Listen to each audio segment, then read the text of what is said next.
Well, with me now to take a closer look at the papers, it's the broadcaster Bill Buckley. Nice to see you once again, Bill. Yeah. So let's start off then with the Prime Minister then and the Guardian there saying that headline, "You've misunderstood me over the Middle East." But it was Mr. Blair who was talking about a rethink, wasn't he? Wasn't it just, yes. But we've got it all wrong, you see.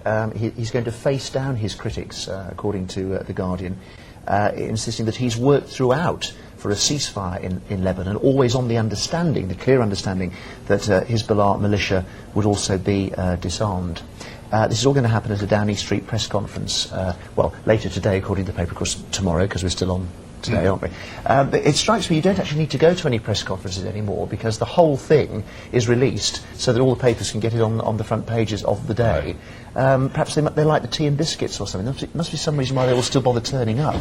And the Mail picks up on this story, doesn't it, by talking about that conference that he's flying back into a mutiny. But does Mr. Blair really care? I mean, he's leaving anyway fairly soon, isn't he? Well, fairly soon, but I think he wants to be remembered well by history. I think he cares about that. He's always telling us there's an awful lot still to do. I don't think he sees himself as somebody who's just doing the last couple of days before the gold watch comes along. No, I think he probably does care. But does he care about what his cabinet members think? That's what I really mean. Well, that's a different matter, isn't it? And the Guardian does point out that ministers, backbenchers, most other EU members, the UN Secretariat, all lined up against him. They've all been very unhappy with his handling of it. The other way he's going to try, well, I shouldn't say try to wriggle out of this, but some might say that's what's happening, is by saying that he's always been after a durable settlement, not a quick fix. Sure. That might be why we've misunderstood him.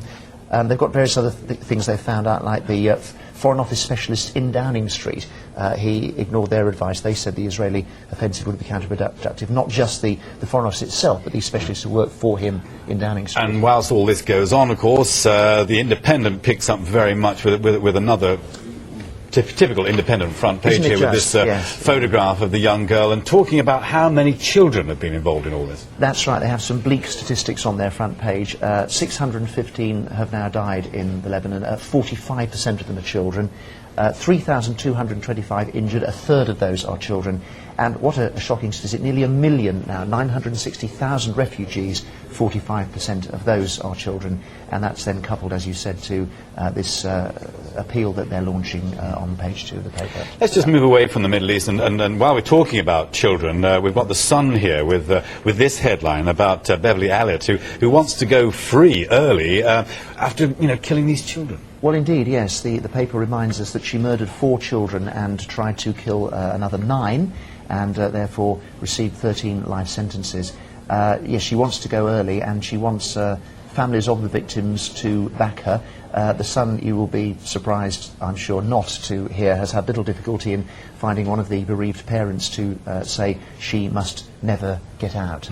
All right, let's just end up then with the Express and this secret killer in our food. It's been banned. Tell us more about it. Yes, well, anybody who's read the ingredients on the back of products over the years will have seen hydrogenated oil. It's been around for quite a long time, but it turns out now that it's one of the cause of trans fats in our diet.